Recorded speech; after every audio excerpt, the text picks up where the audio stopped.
Hello दोस्तों, आज की कहानी है आशीर्वाद। दूधो नहाओ पूतो फलो और सदा सुहागन रहो। तुम्हारा घर धन से भरा रहे और अपने सास ससुर की सदा सेवा करती रहो। लो बहू, इतने सारे आशीर्वाद दे दिए, फिर भी तुम कहती हो मम्मी जी आप मुझे प्यार नहीं करती। बताओ, कभी देखा विपिन बेटा को इतना आशीर्वाद देते हुए?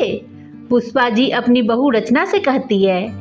रचना बोली, मम्मी जी कभी मेरे खुद के लिए कोई आशीर्वाद दिया कीजिए, जैसे सदा स्वस्थ रहो और सदा सफल रहो, जो कि आप कभी नहीं कहती।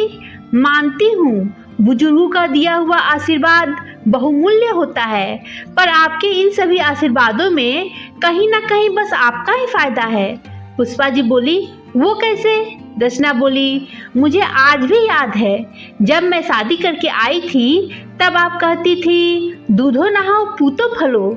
2 साल बाद आपको पोता मिला।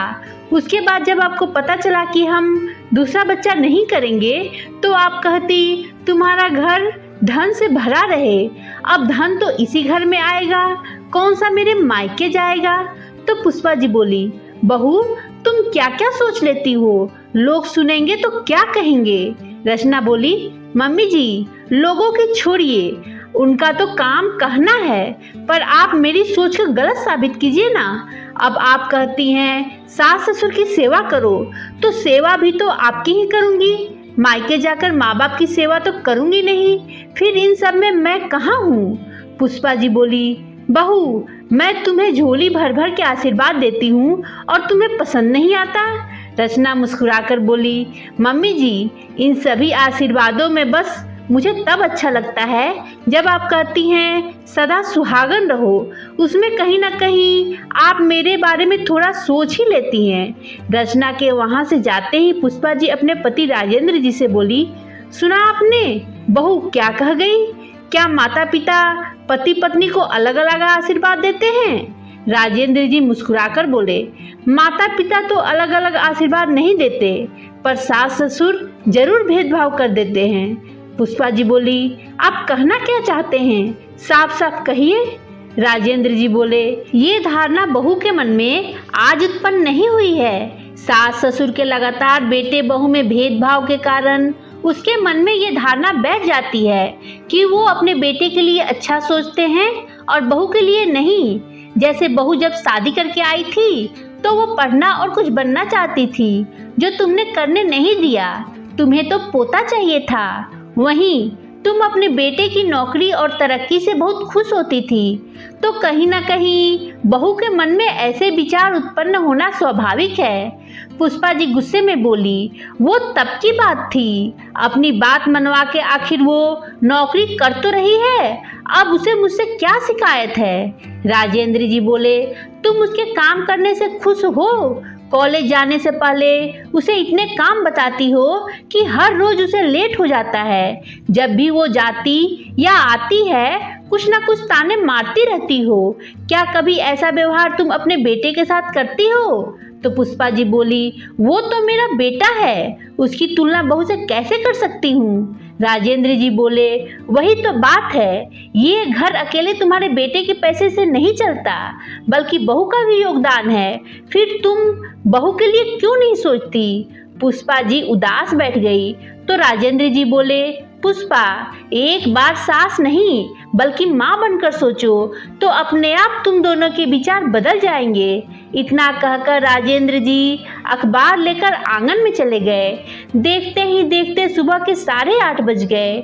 विपिन दफ्तर के लिए निकल रहे थे तो पुष्पा जी बोली, विपिन 15 मिनट बाद बहू को भी कॉलेज जाना है, तुम उसे अपने साथ क्यों नहीं ले जाते? विपिन बोले, माँ उसके चक्कर में मुझे घूम कर जाना पड़ेगा, वो अपने आप चली जाएगी। इतना कहकर विपिन चले गए। 15 मिनट बाद रचना तैयार होकर आई और बोली, मम्मी जी सुबह का नाश्ता और दोपहर का खाना सब बना दी हूँ, समय पर खा लीजिएगा। और अपने बेटे सोनू की तरफ देखते हुए बोली, सोनू अपने आप खाना लेकर खा लेगा, आप परेशान मत होना, मैं चलती हूँ वरना मुझे देर हो जाएगी। पुष्पा जी बोली, बहू थोड़ा जल्दी जल्दी हाथ चलाती तो पति के साथ मोटरसाइकिल पर बैठकर जाती। रचना उनकी कटाक्ष भरी बातों पर मुस्कुराती हुई बिना जवाब दिए चली गई।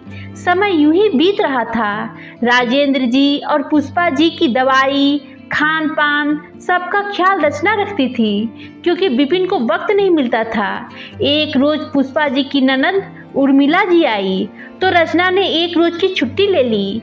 अगले दिन जब वो कॉलेज जाने लगी तो उर्मिला जी बोली, भाभी ये क्या बात हुई कि बहू बैग टांग कर घर से निकल जाती है और घर की सारी जिम्मेदारी बूढ़े कंधों पर छोड़ जाती है। राजेंद्र जी बोले, उर्मिला हमारी बहू झांसी की रानी है, घर और बाहर दोनों की जिम्मेदारी बखूबी निभा सकती है। जब बहू हमारी छोटी बड़ी हर चीजों का ख्याल रख सकती है तो क्या हम इतना भी सहयोग नहीं कर सकते? पुष्पा जी रचना से धीरे से बोली, बहू देखना तुम्हारे जाने के बाद मुझे ये कितनी बातें सुनाएंगी और 4 घर में बताएंगी। थोड़ा जल्दी आने की कोशिश करना। हर रोज की तरह रचना उनके पैर छूकर जा रही थी। बुआ जी बोली, ठीक है जाओ। राजेंद्र जी ने पुष्पा जी की तरफ देखा तो पुष्पा जी रचना के सर पर हाथ रखकर बोली, जैसे जा रही हो वैसे ही लौट कर आना। ये बात सुनकर रचना के चेहरे पर मुस्कुराहट आ गई। समय यूं ही बीत रहा था। बुआ जी को आए हुए करीब 10 दिन हो गए। रचना का काम बढ़ता जा रहा था, जिसे देखकर पुष्पा जी का हृदय परिवर्तित हो रहा था। अचानक बुआ जी के घर से फोन आया तो उन्होंने जाने की तैयारी की। रचना सुबह 5 बजे जगी, बुआ जी को खिलाया पिलाया और उपहार देकर विदा करने लगी। बुआ जी ने विपिन को ढेर सारे आशीर्वाद दिए और रचना की तरफ देखी भी नहीं। ये बात पुष्पा जी को बुरी लग गई। पुष्पा जी बोली, दीदी ये अच्छी बात नहीं है। आपने विपिन को आशीर्वाद के साथ पैसे भी दिए और मेरे बहू के लिए आपके पास कुछ भी नहीं है। अगर आपका भतीजा नौकरी करता है तो मेरी बहू कोई खाली बैठी नहीं रहती। अरे कुछ नहीं तो स्वस्थ रहने का ही आशीर्वाद दे दो। अगली बार आओगी तो भतीजा नहीं बहू ही बनाकर खिलाएगी। उर्मिला जी को अपनी भूल का एहसास हुआ और वो रचना के सर पर हाथ रखकर बोली, सदा स्वस्थ और सुहागन रहो। उर्मिला जी के जाते ही रचना ने पुष्पा जी को कसकर गले से लगाया और बोली, मम्मी जी आज आप सास से मेरी माँ बन गई। आज का दिन मेरे लिए हमेशा यादगार दिन रहेगा। इतना कहकर वो कॉलेज जाने के लिए तैयारी करने लगी।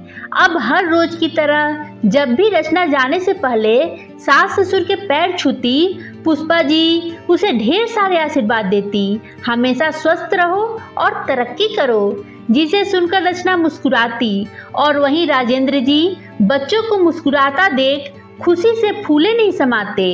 अब विपिन भी थोड़ी देर से निकलता और रचना को कॉलेज छोड़ते हुए जाता। आखिर पति का भी कोई फर्ज होता है। दोस्तों, कभी आपने सोचा है जैसे दामाद के बिना बेटी अधूरी, उसी तरह बहू के बिना बेटा अधूरा होता है। फिर आशीर्वाद और प्यार में ये भेदभाव क्यों? दोस्तों, इस कहानी के बारे में अपने विचार कमेंट कर बताएं। कहानी पसंद आई हो तो लाइक शेयर करें। मेरे चैनल को सब्सक्राइब ना किया हो तो प्लीज़ सब्सक्राइब करें। धन्यवाद दोस्तों।